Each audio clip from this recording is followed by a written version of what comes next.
Good evening, everyone. We want to welcome you to Jewel Talk on this Monday night. We are excited to have all of you on. We have a little over 100 people on so far. There'll probably be several more jumping on here shortly. But we want to start off by introducing everyone on the call. I am Shannon McCumber, Emerald Ambassador with Plexus Worldwide. We also have Jana Garcia, who is a Diamond Ambassador with Plexus. We also have another Diamond Ambassador, Amy Kozmalski. And then we have two Sapphire Ambassadors with us. We have Aaron O'Keefe, and we have Christine Savicki with us.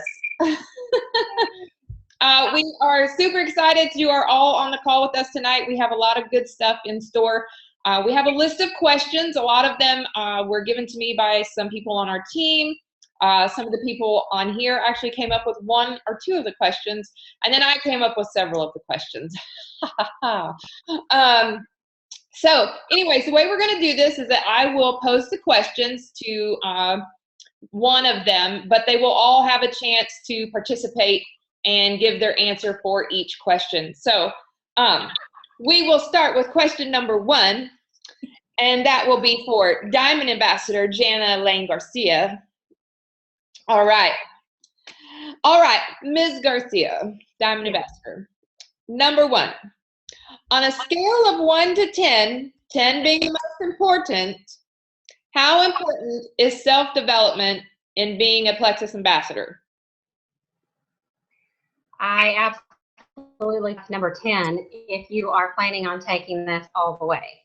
So you really need to get out there and learn self-development. You cannot be a good leader unless you're growing.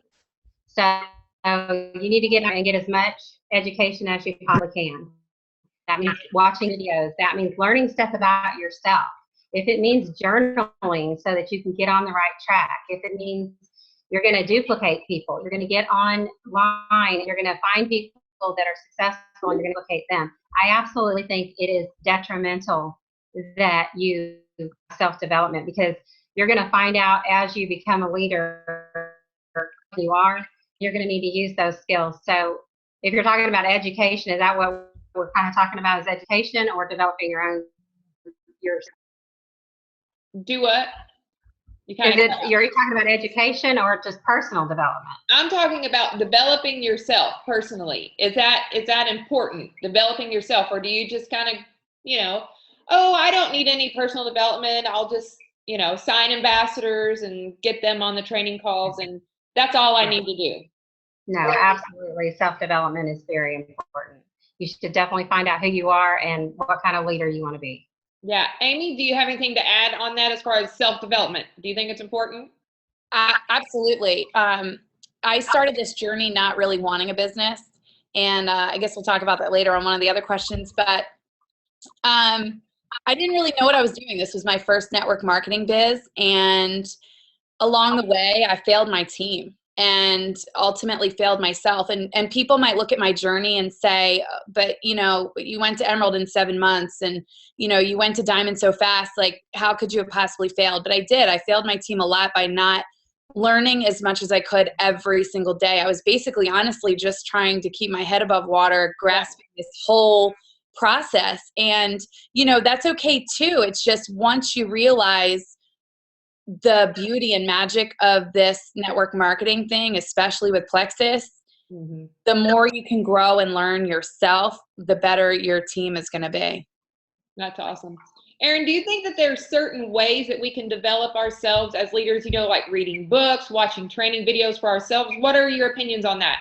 All of those, but really it all starts with self-reflection, like understanding what you're good at, like taking a really good hard look at yourself and saying, I really stink at that. I really need to get better at that. Or, that person's awesome at that concept and I really want to get better. So I'm just going to learn from that person.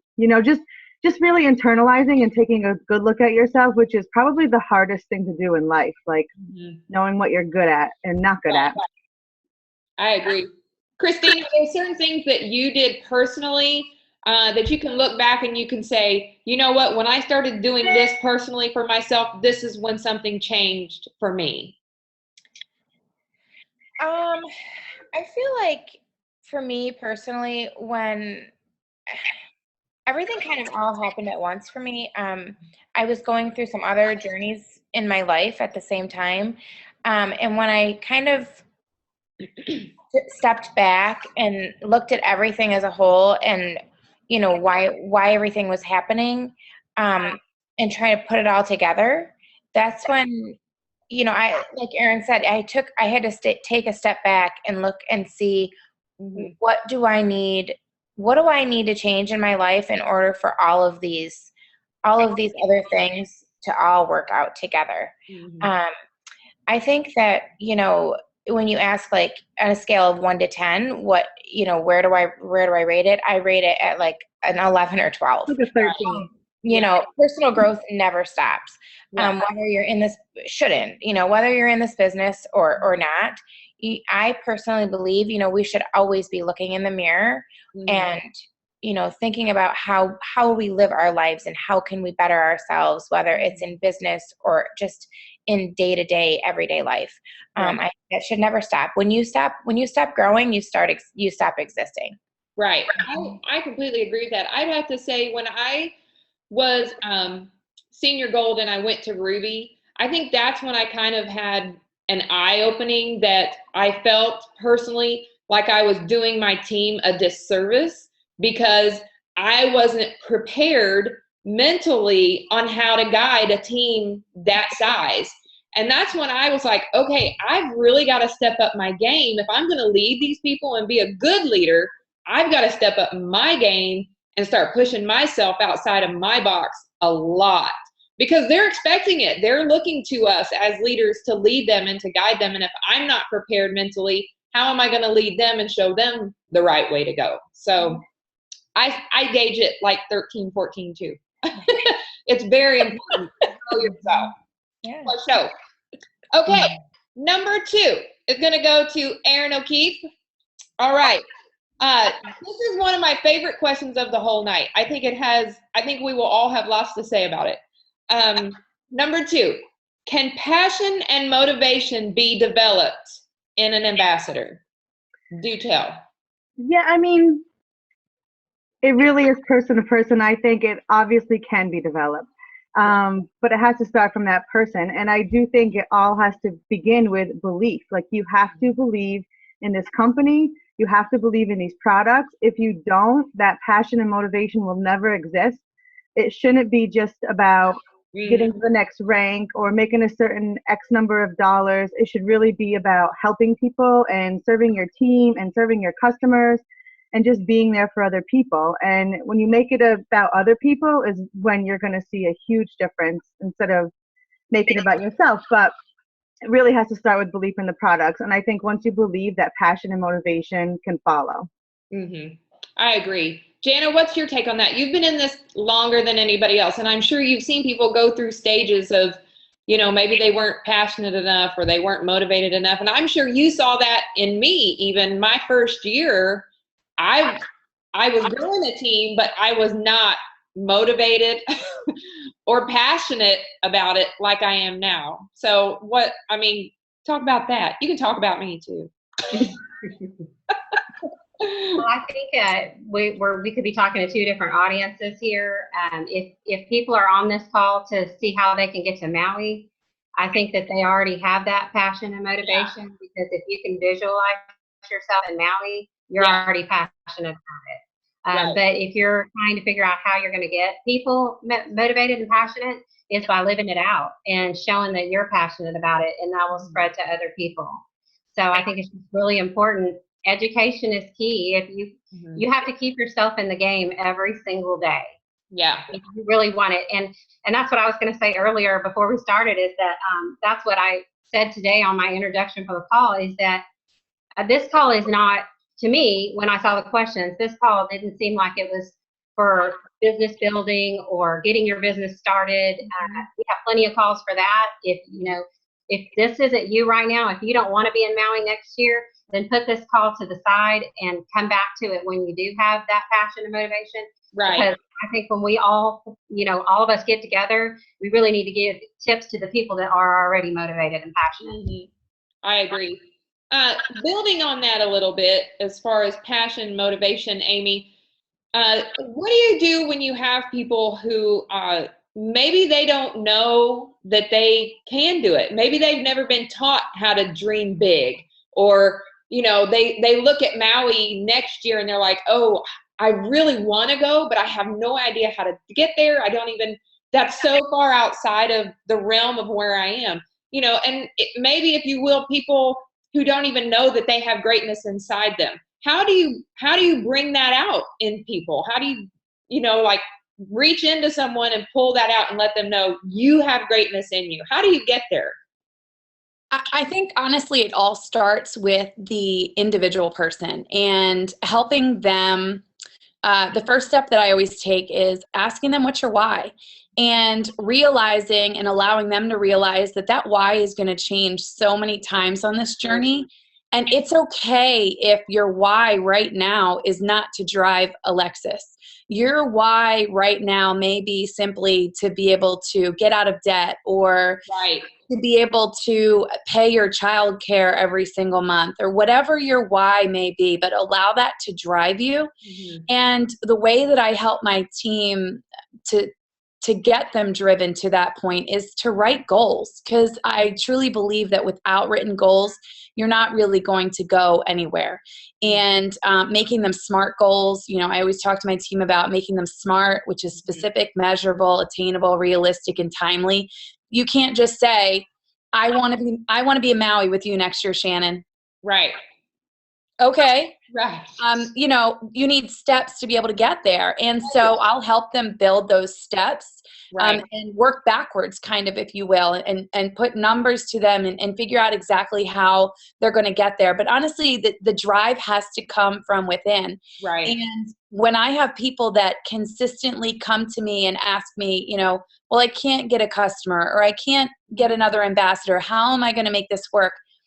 For me, it's all about asking questions, mm-hmm. because I learn so much more by asking those questions. And here's the thing, 99.9% of the time, the person I'm asking the question to already knows the answer. Right. They just need to be asked in a way that they're going to formulate their own answer of what they want, or where they're going, or how they're going to get there, or what's stopping them. What's in their way? They already know what's in their way. I don't know what's personally in their way, because I'm not on that journey with them. Right. They're on their own journey. And so it's really just about helping them see who they are and what their potential is by asking questions, setting goals, and knowing their why. Mm-hmm.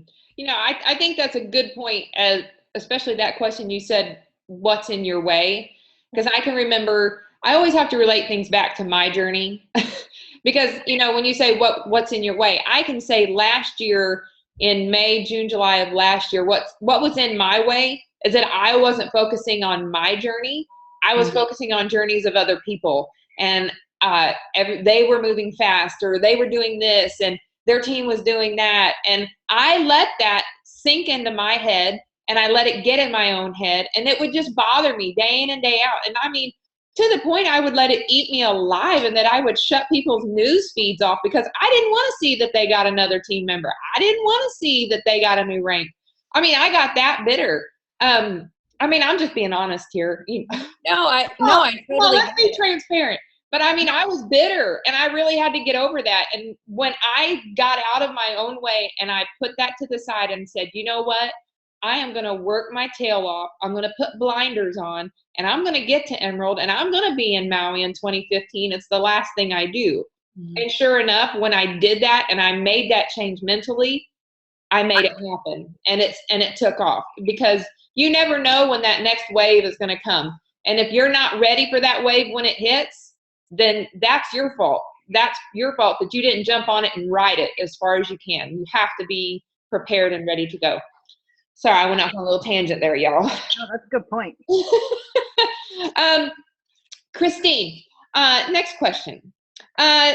Discuss a little bit about motivating ambassadors. And I'm talking about ambassadors who maybe they swear that they are involved and they really want to work the business. But when you look at things, there's really no sign that they do, or that they are working the business. You may be saying, maybe they're saying, oh yeah, you send them a message, yeah, I want to work the business, I'm ready to go, but then you see no fruit of that.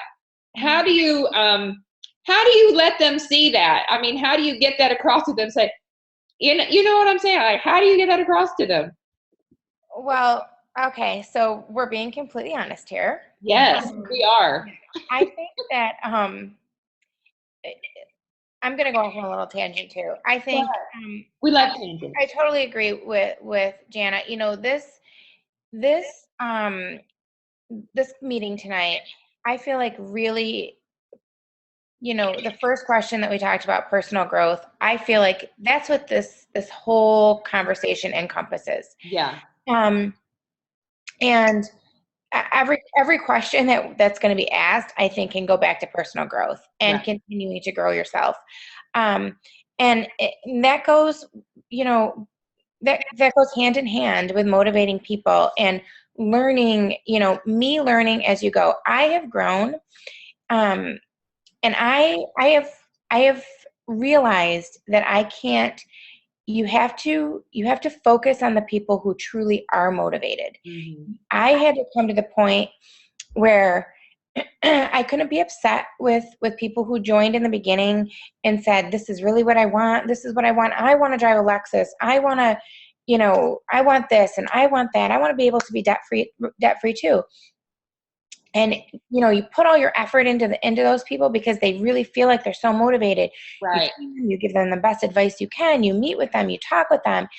And in the end, you know, if they're not taking your advice, if they're not, you know, they're really not following your lead, and you've tried and you've tried and you've tried, that's when, like I said before, you really need to look in the mirror and say, have I done everything that I can do? Have I been the best role model for this person, the best leader that I possibly could be?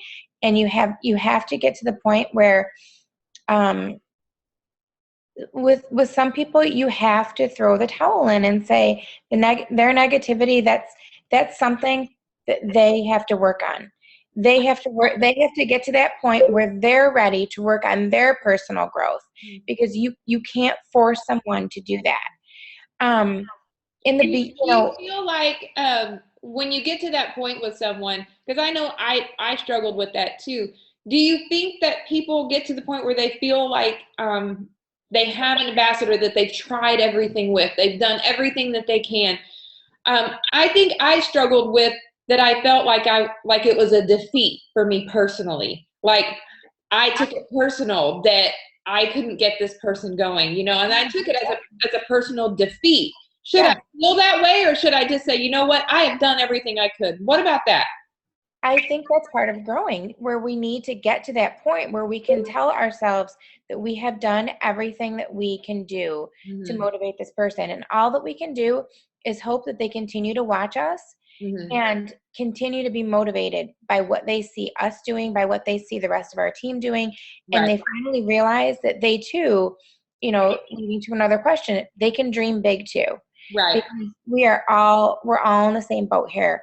I don't have, and this is what I tell, you know, when I train people, I didn't have anything in my fingertips that you don't have at your fingertips. Right. You know, we all have the same, you know, the same compensation plan. We all have the same training man. You know, we all have the world at our fingertips to learn from each other.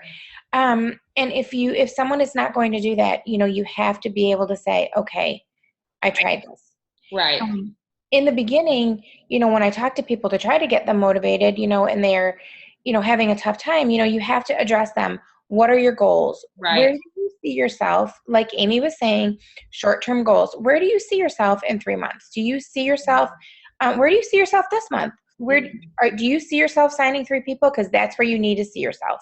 Dreaming big. Where do you see yourself in 2 months? You know, are you going to be gold? Are you going to be senior gold? Where are you going to be? Are you going to be paying off, you know, having your car payment paid for? Those are things I try to do to motivate people. Right. And, you know, once you reach out so many times and you really try, like I said, you feel like you just need to embrace the negativity. Right. And, you know,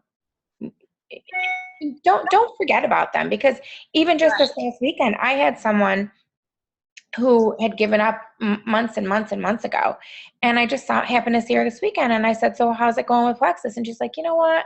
I think I'm going to turn my backup order back on, and I'm going to start. I've been watching everything. So, don't give up. But like I said, keep going. These people are still watching you. Still continue to try to motivate people. Always. I think that's an amazing point. And Erin, I know that we've discussed this a little bit as far as, having some, if we look in our back offices and it's a white line C back there sometimes, and is it easier to raise the dead? Should we go through and get all those white people and, people who have turned their AQ off? Do we go back and we try to get all them, raise them from the dead? Or what do we do instead of that? What's your opinion? This is part of my personal growth too, is at the beginning, that's what I focused on. When someone shut their AQ off and there was a white line, I got really frustrated, defeated, and now and maybe this is just a part of being in that Jules group and being amongst all these amazing Jules who have done so much self-growth. I've learned the whole bless and release. That is my new motto in life. So this is not for everybody. This business is not for everybody. These products may not be I think they should be for everybody, but not everyone else feels that way. But you have to let it go, and you have to continue to prospect. You have to continue to share. And my goal every month, not that it happens, but my goal every month is to find 3 new people to start this business. And if I have an ambassador quit, that's okay, because I'm going to find someone else who wants it. Right. So you have to focus. I really changed that about myself. Let it go and focus on the people who are there and those people who recently signed up, getting them off to a really strong start. Yeah, that's exactly what I was going to say. When you release that negativity and you move on, you just need to start focusing, because there are so many ambassadors who do want this and are so motivated, and those are the ones that you really need to focus on. Okay. I think that this really shifts too, though, the further that you get in your career with Plexus, because I really believe that in the beginning, when you have 3 ambassadors or 5 ambassadors or 8 ambassadors and 2 or 3 or 4 turn off and are no longer working their business, it's a lot easier to focus on those 4 than when you have a team of 4,000 and there are 1,000 turned off, right? Because at this point, I'm not worried about that 1,000 that are turned off anymore, which sounds crazy, because in the beginning, I was worried about 2.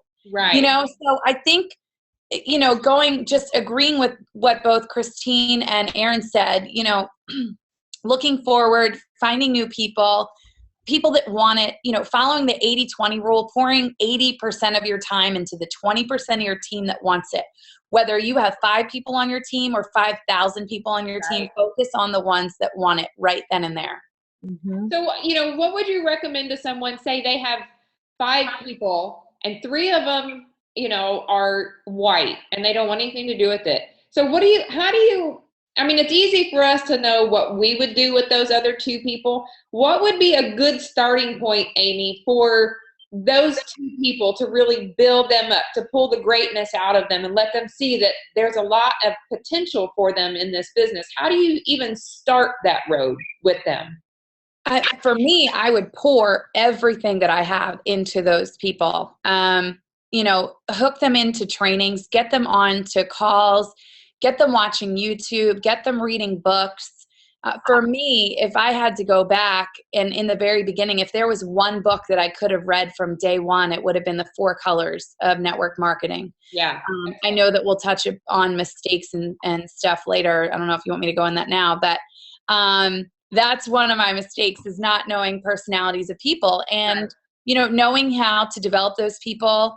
I've always been a personable person. I've always been about relationships and, having fun and just really being there, being present, helping them, focusing on them, and literally pouring everything that you have into them. Yeah. That's what's going to make them feel appreciated, wanted in this business, and allow them to take off and do what's best for them. Right. Absolutely.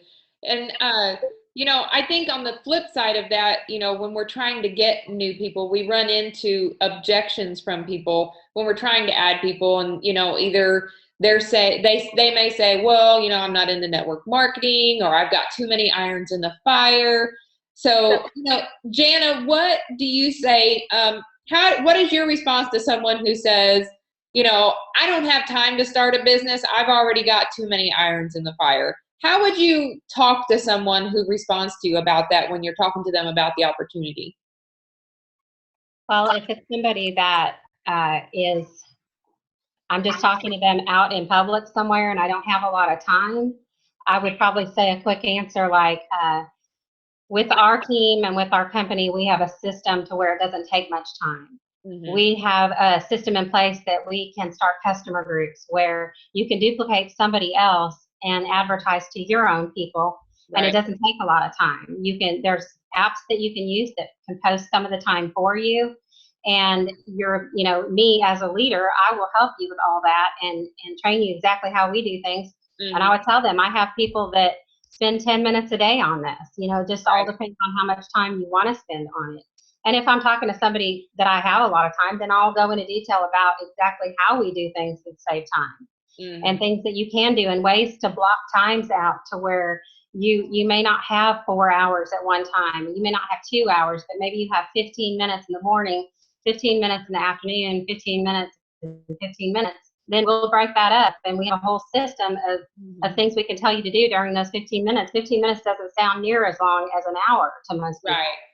Now, when you're talking to somebody like that, do you think it's a good idea to, if they, when you're talking about it a little bit, is it a good thing to say, maybe when's a good time next week that we can sit down and I can show you how much time I spend on it and, show you just a little bit about what we do? Is that a good idea? Is that something we should do when we talk to people? Either then or when you do the follow-up phone call, because that's all about following up. And yeah, of course, we should always be following up with people. It's huge. Because I think a lot of times, this is me personally, for people who are local to me, at any time I can, I will go to lunch. To me, that's what lunches are for, is networking. If I'm not at home, especially when my kids go back to school now, because my youngest will be in school all day. So I'll have lunch times free. To me, I'm going to be networking during those lunch hours from now on. I'm like, tell me where you are. I'll come to you, because to me, if I can sit down with somebody personally and let them feel my energy and my passion for it, I think that's going to come off so much better. And they're going to be like, oh, well, I want what you got. Yeah. I think the other thing too, Shannon, looking at someone who already has a busy schedule, I think a lot of us are afraid to approach those people often. Yeah. And I will say this, I was the person that did not want a business out of this.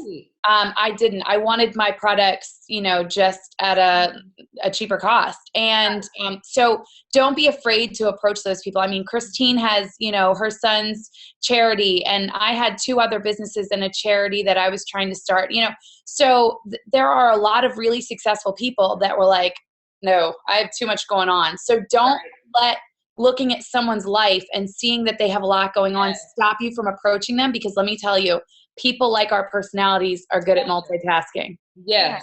I want to add to that, because I did have the full-time job until this year. And, I think the best thing to do sometimes is to empathize. Yes, I know how you feel. I'm busy too. Mm-hmm. My kids, I have 2 kids. My husband coaches. I had a full-time job. But I can show you how it doesn't take that much time. And like you said, 15 minutes in the morning. I use my lunch and my preps at school. I did that at night when the kids went to bed. Well, I was asleep, so let's not lie. Sleeping at 8 o'clock. You were sleeping. Not anymore. Now I do it at night. But I also use real life, our jewels. Like Brenda Martin has 11 children that she homeschools. Like, you could just give them concrete examples and tell them how you can work this business part-time and really, really, really be successful with a busy schedule. Mm-hmm. I agree.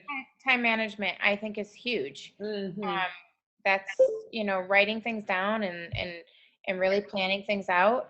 If you do that, everyone's busy. We're all busy. No one, I don't think we all have the busiest life ever. You talk to someone and they're like, what's going on? Oh, I'm just so busy. I can't, everybody, we all have the same Mhm. We're all busy in our own ways, but if you prioritize, you can make it work. Like Mhm. Amy said, I've been home. Yeah, I've been home. I've been lucky. Before I started this business, I was able to be at home, but I was busy. I had a child with special needs. Had therapists in and out of my house constantly.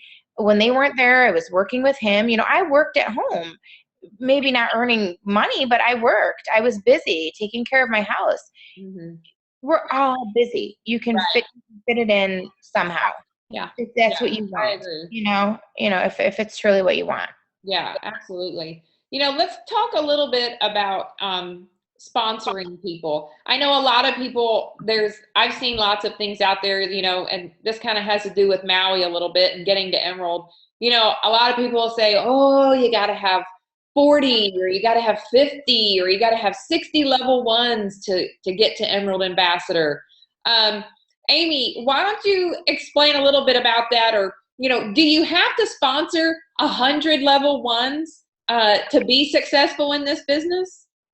No, I mean, not at all. And that's the biggest misconception, I think. Absolutely. A lot of people, it's actually one of the biggest things that I get, that people come back to me and they say, Amy, I don't have your network. I don't know the amount of people that you have, because they see the amount of people that I have in my life from having Kayla, having Down syndrome and being in different circles. And Right. so they look at that and say, well, so many people. So your team is big because you know so many people. I can tell you, right now, I have probably 12 level ones. That's people that I personally signed, actively working the business. Right. And I'm a diamond, so I can tell you that it can happen with fewer. Of course, I'm always trying to sign, just like Aaron and a few other people said, 3 every single month. Yeah.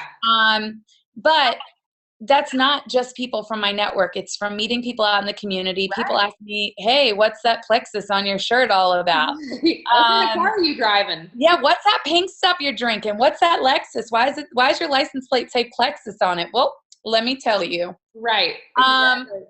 But it really is not about your network, because honestly, I can tell you, of my network of Down syndrome moms that I thought were gonna just take this thing and blow it out of the water, I've got probably 3 working this business, that I personally sponsor. Yeah. So, there's my network. Right. That's my big network. That's my big network. Great. How funny. That's awesome. Christine, do you feel that, the rest of you feel free to chime in. I know I'm the same way. I feel the exact same way. I could not agree more. Like, people say that to me as well. Like Amy said before, we have a foundation, and we're part of our Down syndrome support group, and we have lots of connections and we have lots of friends.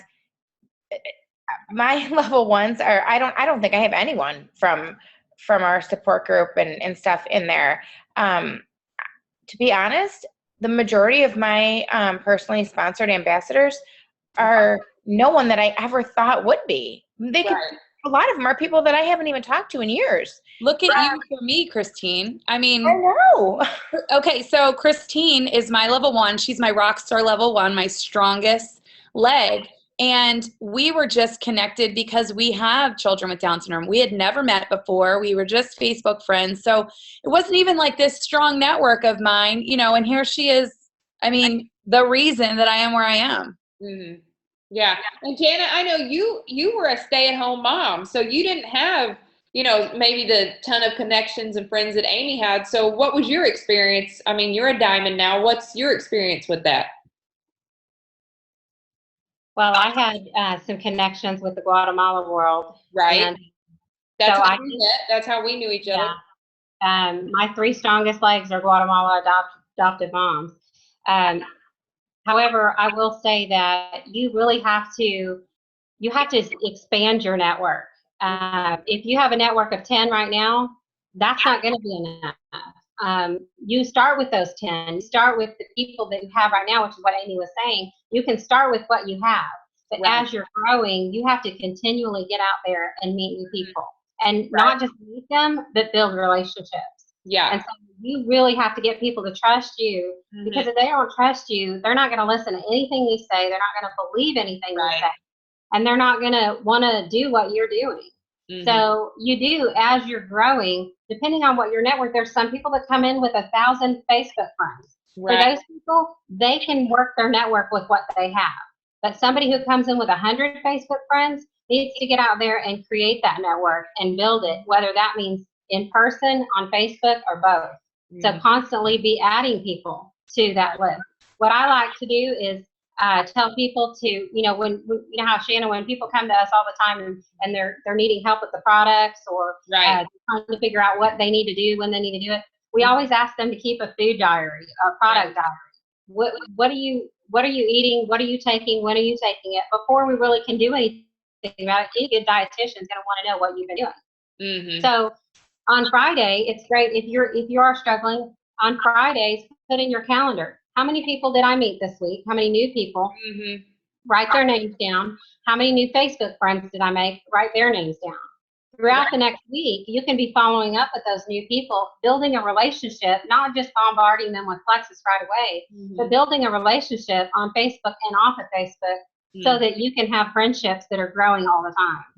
I think that's a good point. I think, you know, we can't, when we start out, we get a bunch of level ones, but in truth, a lot of those level ones are going to fall off. That's just the nature of the beast. And I think that a lot of people, they start forgetting as they start ranking up that you can't stop adding personally sponsored ambassadors, because as you rank up, you have to have so many personally sponsored ambassadors in order to achieve those ranks. So, you know, I mean, I know when I started, I was constantly looking at it. Okay, I've got to have 5. I've got to have 6. I've got to have 7. When I get to diamond, I'm going to have 7. So, you know, I'm like, okay. And you got to start planning now. You know, even my, I tell more people that don't stop. Even when you're at Ruby and senior Ruby, you keep adding people. And I mean, don't you think, Erin, don't you think it's important to keep working that wheel and spinning it? Always. I always think it's important. And I absolutely agree with the other answers, but I do also think that I don't think you could ever have enough level ones. Like, our comp plan is made that way. And no, I mean, I have a team of 2,000. I don't have 2,000. I didn't sign up 2,000 people. I signed up 40 of them. And currently about 30 are working the business. So, you know, the comp plan is designed to where we do want to be sponsoring people every single month. It's really important for growing evenly and not having one runaway leg and that kind of thing. But you have to remember, like, you sign up 10 people and maybe 1 or 2 are really going to work it. So that's why you sign up as many as possible, train them evenly, and then see what happens from there. Right. Absolutely. Let's kind of switch gears a little bit. I know Amy brought this up just a little bit ago about, you know, the one mistake she made, and, you know, she brought that up a little bit. So I kind of want you all to kind of think about this question a little bit. You know, what is the one mistake you've made in your time as an ambassador that you would warn other people not to repeat? So if there was one thing you could tell people, okay, I'm going to tell you this. I made this mistake. Don't do it. So let's start with Christine. I'll just let you go first. I think that the biggest mistake that I made was, it's actually goes back to the last question that you asked me, was focusing on people that, focusing on them and taking it to heart and taking it personally when, you know, someone wasn't as passionate about this as I was. Because you are going to have people who do sign on because they want wholesale, just like you and I, you know, most of us did. And they're just like you and I. They just want to get their products cheaper. They may truly not want a business. We didn't want a business, but, you know, God had other plans for us. So, you know, you may just have to accept the fact that they are where they are. They're happy with where they are, and move on and start focusing on, you know, who's going to help you grow your business and whose lives you can change. But for me, that was one mistake that I made, was taking it to heart. You know, I just, that's me, and that's me growing personally and not taking offense to so much, that's just, and I've learned that, and I don't, that's not just in my business. I've learned, I've taken that and I've applied it to other aspects of my life. Right. So And that's good. It brings you right back to what you were saying earlier about personal growth, personal development. It was something you had to work through. Yeah. I mean, and that's why, I say personal development, like this company, when I say that being a part of Plexus, and I know that, people, we all understand what we mean when we say it's been life-changing, but I know people who are not in the Plexus world probably get sick of hearing me say that it's been life-changing, but it truly has, because I have taken what I have learned and how I have grown as a person. And, I may have done that to apply it to my, a business in the beginning, but now this is how I live my life. I've applied those concepts to other areas in my life. And, right. I've learned from my mistakes, and I wouldn't change them for anything. Right. Erin, what about you? What is something you would warn people not to repeat? Maybe not so much not to repeat, although I have those too. I think two aspects. One, as an ambassador, learn about autoimmune disorders right off the bat and how our products help them. I did not focus on any of that. I didn't know anything about that when I started. I thought Plexus was just for weight loss, and I didn't realize all the other benefits health-wise that Plexus had to offer. So I think, number one, learn about the autoimmune disorders and gut health and inflammatory issues. As a leader, the other thing that I learned, and I think it's really important as leaders, your team is watching everything you do. Mm-hmm. Be duplicatable in an appropriate way. If you're doing a team contest and say you're a gold, don't be giving out $1,000 worth of prizes every month. Your team is watching you. So, I mean, you can do what you want. I'm not saying it is your business, but what if they think, why would I want to be gold if I have to give out $1,000 worth of prizes every month? That looks really hard. That's expensive. I'm in a lot of debt. I can't do what she's doing, so I don't really want to do that. Mm-hmm. So I think everything that you do as a leader should be at its appropriate level, prize-wise, contest-wise, incentive-wise. I think that's a really huge deal. And, I definitely in the beginning did a lot more than maybe I should have, and I don't want my team to duplicate that if they're not comfortable doing that. Right. I agree. I think that there's certain levels that you can duplicate, just because I may be doing it this way or at this amount doesn't mean that you have to do it that way or that amount. Do what works for you and your budget.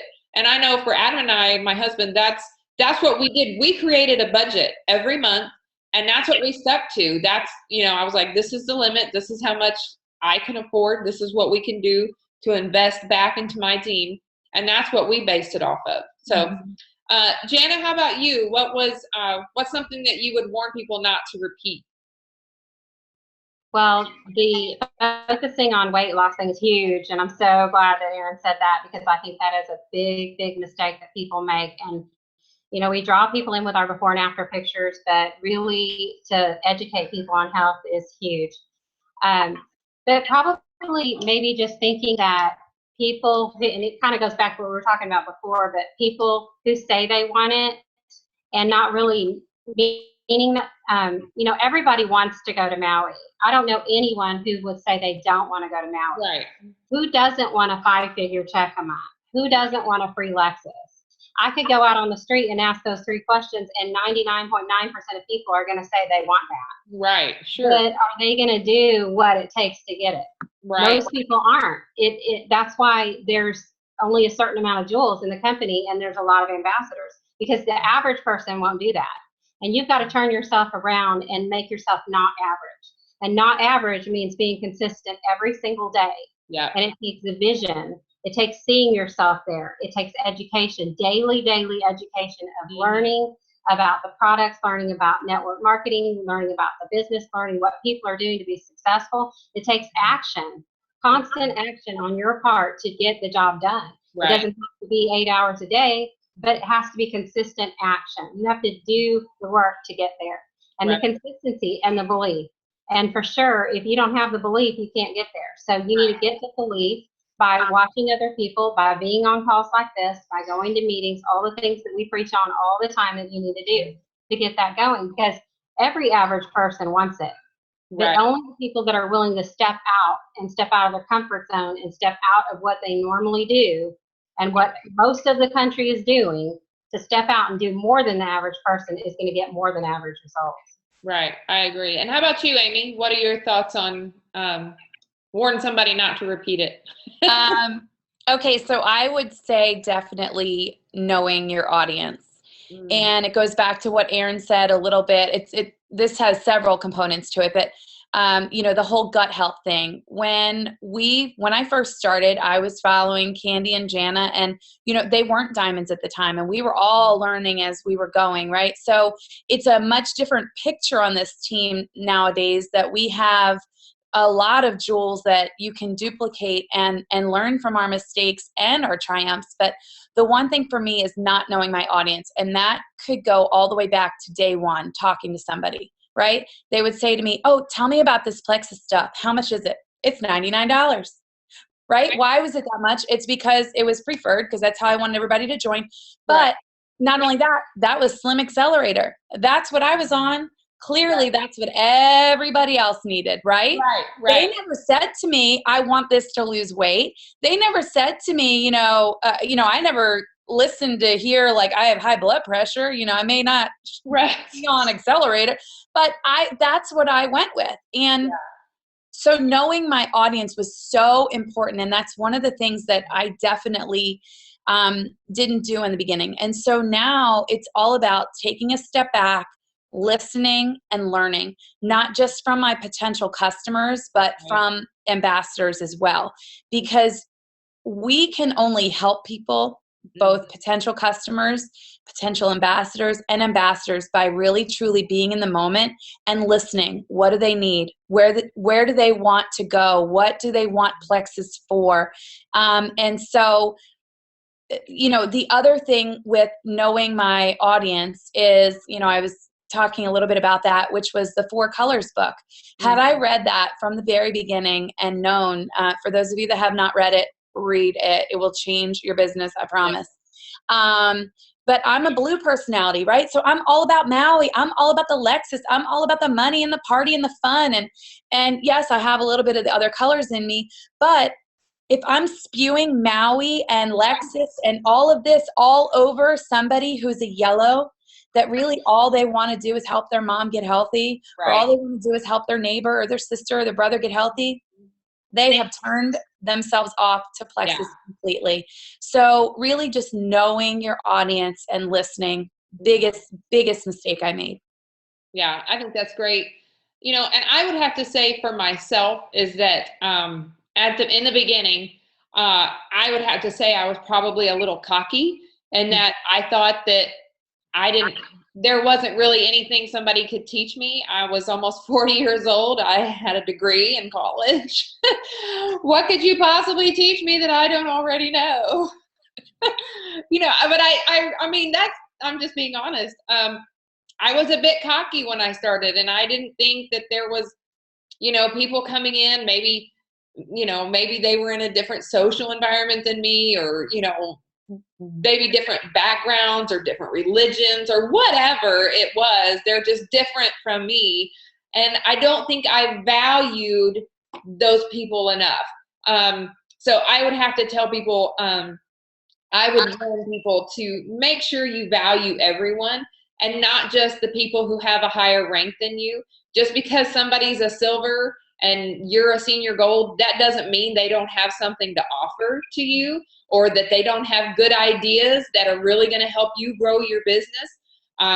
It could come from a diamond, it could come from a silver. So I would say whenever you have the opportunity to have a business conversation with anyone about the business, about growth, about how to get ambassadors, really listen to what other people have to say and apply that to your business.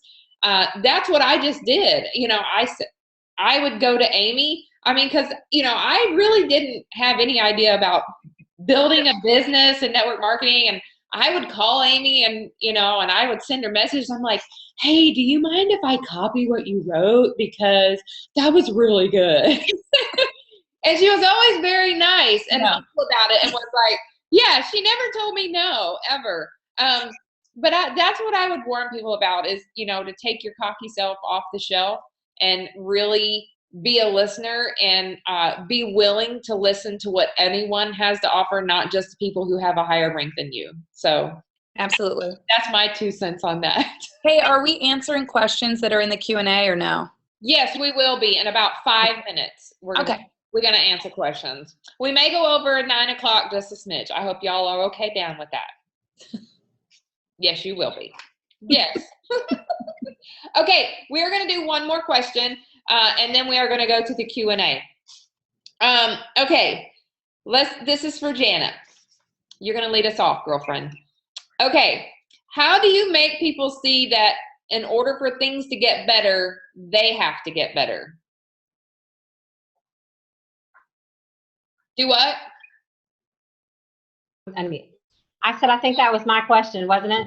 Yes, it was your question. It was a very good question. I'm going to go back to what I said originally is I think you have to make yourself better. Right. Because people are watching you, whether they've joined your team yet or whether they haven't joined your team yet, they're watching you. Right. And I always hear people say, and maybe not in so many words, but I know there's a lot of people out there that get discouraged and they think that they just haven't sponsored the right person yet. Mm-hmm. And I think that's a big mistake that people make. I think that it would be much better to look to yourself and say, okay, I'm going to look at my sponsor. Am I the person that I want to sponsor? Am I doing everything that I can to be the ambassador that I would want on my team? Right. And as soon as you start changing that and start looking to yourself and what you can do instead of worrying about what everybody else is doing, whether you, Amy said, whether you have a team of 3 or you have a team of 3,000, you should always be focused on yourself first. Mm-hmm. Because if you focus on yourself, then everyone else will follow because they're all looking to see what you're doing. Are you posting every day? Are you excited? Are you passionate? Are you doing all the things? Are you educating yourself? My idea of a great level 1 is somebody that's out there and actually doing something. Mm-hmm. The cure for discouragement is activity. And so if you're discouraged, you need to get out there and do the things that you want everybody else to do and not just sit and wait for a rock star. Be the rock star that you want to be. Right. So that's exactly right. Because when I had that mindset and it changed in me, that when I stopped waiting for a team of rock stars and I was like, you know what? I'm going to get out there and do this myself. I got to get out there and work it. And that's what we've been talking about is self-development. It all comes back to you. I mean, honestly, if your business isn't taking off, if you're not doing this, you're not doing that, it all comes right back to you. You got to look at yourself in the mirror and say, okay, what am I doing wrong? What am I not doing right? It's a constant reevaluation of what you're doing in your business. And if this isn't working, then stop doing it. Don't keep beating that dead horse. Leave it there on the ground, move on, and find another horse. Mm-hmm. Don't you love my analogy? Stop beating that dead horse. Amy, what are your thoughts on that? Yeah, I mean, exactly what Jana said. I mean, you just got to move on, make yourself as good as you possibly can by pouring as much information and as much knowledge into yourself as you can. And then if people are going to follow you, they're going to follow. Right. And yeah, you can look back every now and then and say, come on, let's go. But I've learned in this journey that hand-holding does not help the ambassador that's trying to get where they want to go, because they're going to expect you to pull them up the ladder. And you know what? I can barely get my own weight up a ladder. So right? It's hard to drag a whole I can't be pulling people with me. Yeah. You have to be willing to work for it yourself. And, that's all I got to say about that. All right. Due to time, we're going to go ahead and move on to some questions. We'll start with David Strahan's question. It's for Amy. How can I be Amy Awesome? Well, I think that's Dear obvious, Lord. David. I mean, can You're you really? never gonna be that. You're never gonna be Amy Awesome. No. I'm sorry. We're Because sorry he can't- about your luck. He can't rock these errands like I can. Right. All right. The second question is, what titles would you guys recommend to help build your networking skills? And I'm assuming titles of books. What type of books would you recommend for building your networking skills? My favorite book is by Dave Nelson, The New Era of Network Marketing. I love that book. It's a whole new look at the new age of network marketing and what it is and where it's going. So I really enjoyed that book myself. I just think a good starter book is the Sarah Robbins. It's basic, it's readable, you can finish it in an hour. And for those people that are getting started, that's a really good starting point. And then as you grow, like now I'm starting to read the John Maxwell leadership books, and those are really huge for self-development. But to get started, the basic, Sarah Robbins, Rock Your Network Marketing Business is a good place to start. Eric Worre, go through, Now I'm going to read these questions. So if you guys have answers, just shout them out. Just start talking. The next one is, this is about new ambassadors, what we were talking about. How long should you give a new ambassador who is not motivated before you stop trying to motivate them? How long do you give them? Anyone? That's so individual. There's no blanket statement, I don't think. It depends on the person. I agree. If they're not motivated, then you continue to treat them like a customer and just keep asking them about how they're doing on their products. And I learned that from Shannon, actually, to never forget that your ambassadors are customers of their products. They're not going to share. Right. And I also think, I think it goes back to the relationship that you have with the person. I've always stressed having a relationship with your level ones and really knowing them. And, some people may just be on a journey outside of Plexus that, maybe they had a really hard life. And so getting them to see their potential, you don't want to give up on someone like that because they can make it and that they can do it. So again, it's up to the individual. Mm-hmm. Yeah, I agree. The next question is, I have an ambassador that is super excited about the business, just like me, but she is doing incentives, but I can't afford it right now to do what she is doing. I feel like I am letting everybody else down. Should I feel like that? I am almost gold. I want to take that. Okay. So I have always said from day one, in order to make it in this business, you have to reinvest in your business. I will tell you, for those that do not know my story, when I started, my husband was driving a 2000 Buick LeSabre with duct tape windows and every single fluid was leaking. We were $150,000 in debt. To say that we were not doing well financially is a complete understatement. But here's what I did. I reinvested in my business. I paid back myself what I paid for my kit, okay? That was the only thing that was really kind of hovering over me financially. The rest of it, I treated as if it wasn't there, right? So I pretended like it was not income yet, knowing that if I could take this $100 or $150 and get business cards and get brochures and, maybe offer a $25 prize to my team, what it's going to get me in the long run is so much more than what that $100 or $200 would be in my bank account today. And trust me, it works. I have a marketing background, and I promise you, in order to make it in business, you've got to be able to invest some money into it. So if you can pretend that money's not there, even for just a month or two, you will get to where you want to be much faster. And I would have to say, that's one of the things that Amy actually taught me. She was like, Shannon, if you want to grow your business, you have to invest in your business. And I thought that was, it was like my mind was blown when she told me that. I was like, I never thought of that. Now, was I able to spend lots of money? No. But what I did was I looked at my budget. My husband looked at our budget, and we said, okay, and I talked about this earlier, I have X amount of dollars that I can invest back into my business. This is what I can take. And normally what I do when I would rank up, I would use that bonus money and I would reinvest that bonus money because that was bonus. That was outside of my regular pay. That's not something I was counting on. So whenever I was ranking up, that's what I would use my bonus money for, to invest back in the team. But that's what I would say is, you have to look at your budget and do not feel bad. If somebody else is offering a $34.95 incentive, but you can't do that, then don't do that. Do not put yourself in the hole to do that. Absolutely not. You do what you can do, and you just go forward. Don't feel bad about it either. Absolutely not. Erin, you were going to say something. Go ahead. No, just kind of, I agree with Amy, like you have to reinvest, but make it if you feel like whatever's appropriate for you. So in the beginning, I was doing $25 prizes, when I was gold and senior gold. And as you start making more of an income and you can reinvest more into it, then my prizes went up. But if you're, a silver working on gold, if you're looking at a $25 prize, people get really excited about that, $25 gift card or Alex and Ani bracelet, whatever it is, it's a little token. People like prizes.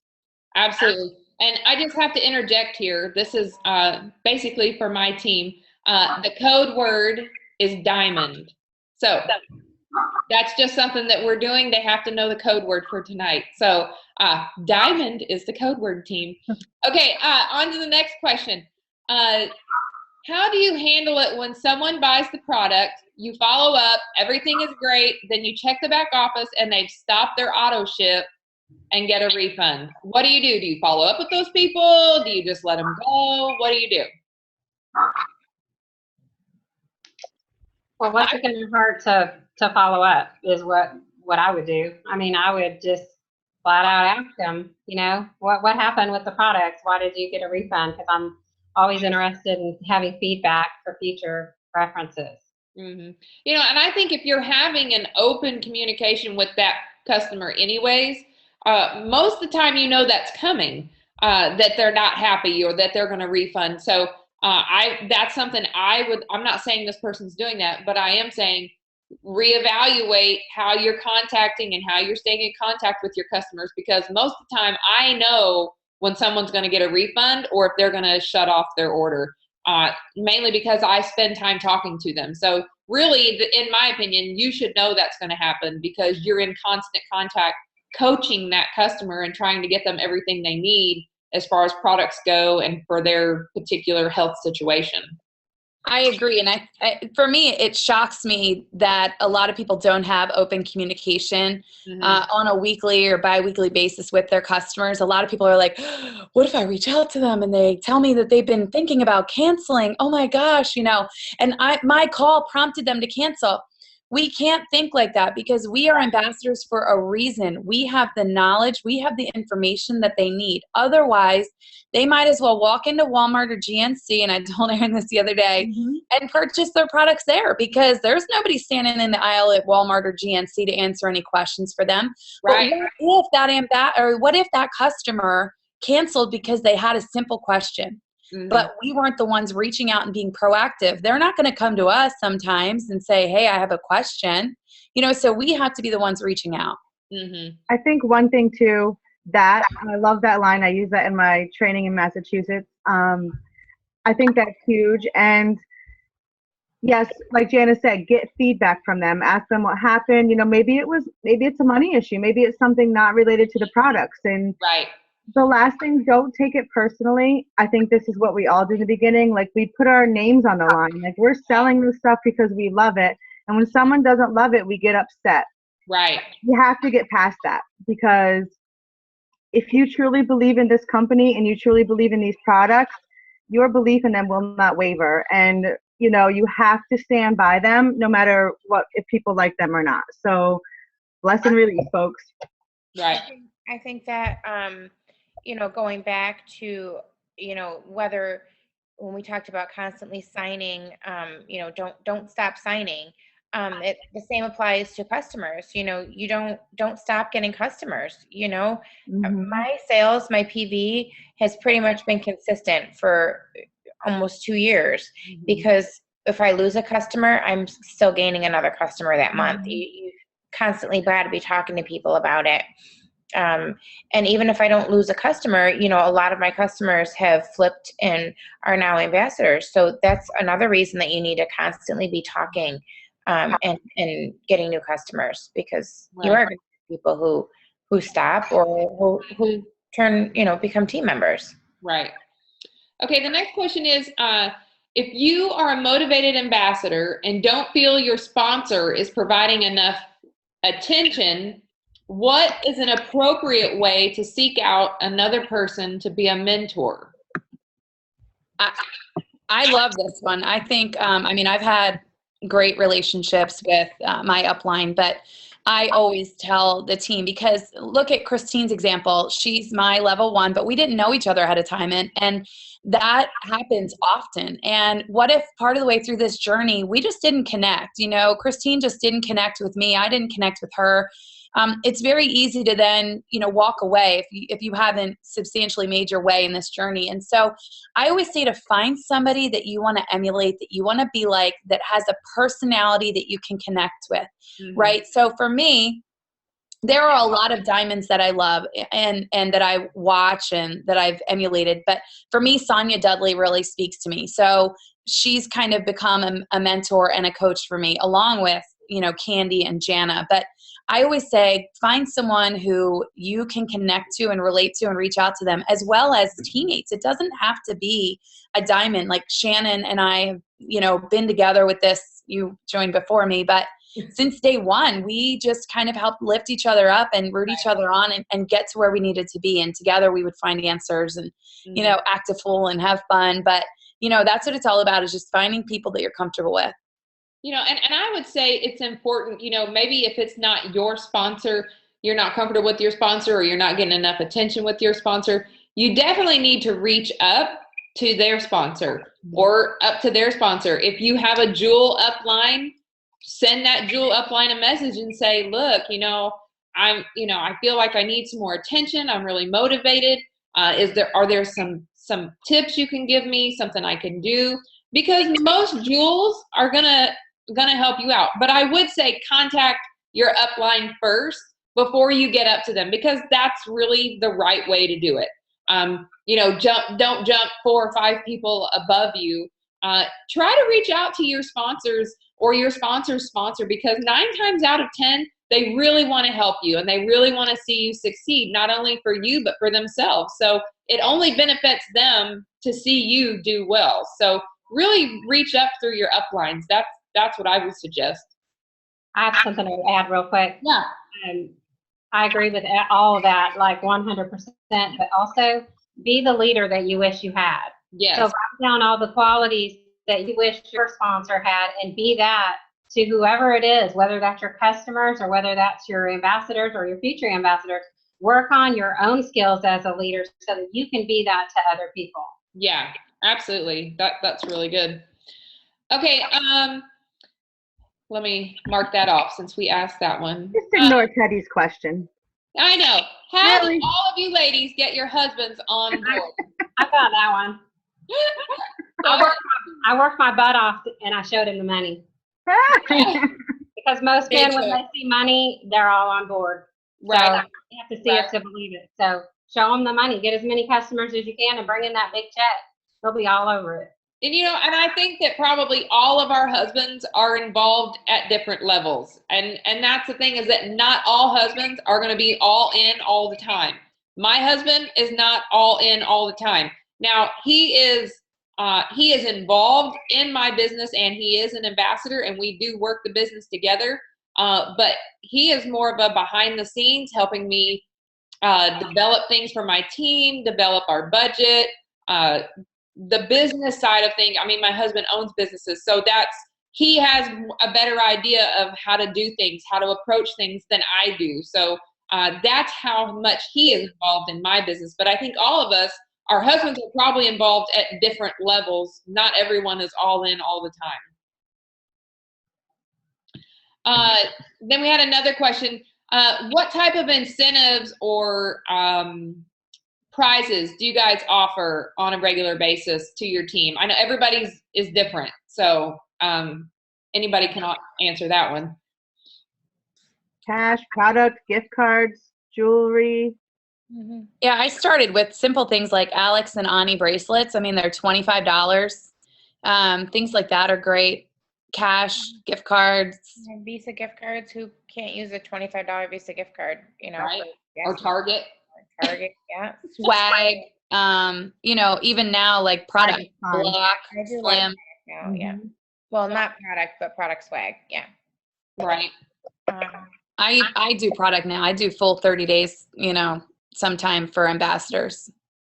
That's awesome, because I think that even if they don't need it for themselves, they can sell it and make money and get another customer. Not only that, you can break it out for 30 samples. Oh, Yeah. yeah. You know, and Shannon, if you're just starting out and your team isn't motivated enough yet to really want swag, give out cards for Walmart or Target for them being on calls, for them doing things that will motivate them. If your team is not bringing any PV in, they need to be motivated. They need to be educated. So give prizes out for that, self-development and product education, for answering questions right about products, stuff like that. Right. Absolutely. I was really big in the beginning too about instead of paying the $34.95, is if you join my team now, I'll get your business cards. You know, it costs what, $15, but it has a really high perceived value, and that's another thing. When you put a gift card out there and you say it's $10, they know the value. But if you're giving something that has a higher perceived value, people want it. And not only that, you're starting them off with their business cards. Right. They have something in hand to talk to people with. Yeah, I agree. Okay, here's another one. I am new, 7 weeks now. I am getting several trial orders. What is the best way to turn a trial into a customer? I would want more information on that. Like, how did the customer know that there were trials? Because, I mean, you know, Shannon, we started around the same time, and I'm really big on leading with what you want to sell. I don't even mention samples. I don't tell them that there's a 7-day or a 3-day. I lead straight with preferred 30-day with a 60-day money back guarantee, because the more I stand in conviction with that, the more that they're going to buy. I can tell you I've had, out of 180 customers, I've had 2 purchase a 3 or 7-day, and it was simply because they ordered without me knowing. Right. Right. I tell people there's a 60-day trial. I mean, you get to try this where you can't go to GNC or Walmart or Target or anywhere else and try a product. And if you don't like it after 60 days, return it and get your money back. Yeah, so that's a great way to say it. This is a 60-day trial, money back guarantee. If you know, forget the 3-day trials. You could spend the amount of money you're going to spend on a few 7-day trials. You might as well just buy a month or 2 months. You know, it's not worth it. Someone does order a trial, set them up. Like, tell them, you know, you're probably not going to see life-changing results in 3 days. It's to see if you like the flavor, and it's to see if you like how easy this product is to use. You know, you might feel better after 3 days. You might even sleep a little bit better, but everybody's body's different. So use that verbiage and set them up for the 3-day trial and say, I would love to get you on the 30-day as soon as you're done. Trust me, you're not going to want to go without it after your first 3 days. Put it in their head right away. Most people do just want to taste. So that's why you should always have samples with you. You should always carry samples with you. And, you know, that's all they really want. Just give them a stick of it and then follow up the next day or, you know, the next week and see what they thought. 3 days isn't going to do much. So. And when you say sample, you mean just one stick, right, Christine? Yes. Yeah. That's what I carry in my purse. That, and either the, you can order them in the back office, the brochures that have the nutrition label, because that's what's compliant, or our group, we have, you know, postcards that you can print out even on your own computer that have the nutrition label. Makes sense. Okay, well, I know that we have a few more questions in there, but we are going to have to call it time on the call tonight. It is 9:15. We've got an hour and 15 minutes. So anyways, I want to personally thank each and every one of you ladies who are on the call tonight. I know that you are Jewel ambassadors, and I know that taking this time out of your schedule is a lot, and I want you to know how much I personally appreciate that you took the time to be on the call and share with everyone your expertise about the business. I truly appreciate that. So anyways, I love you all. Thank you for your time. If you are on the call tonight, we appreciate you for taking the time to be on the call, because those who show up go up. And we hope that we see you guys next week on our call on Monday night at 8 p.m. Central Standard Time. Thank you so much, guys. Good night. Everybody smile. They want to see pictures.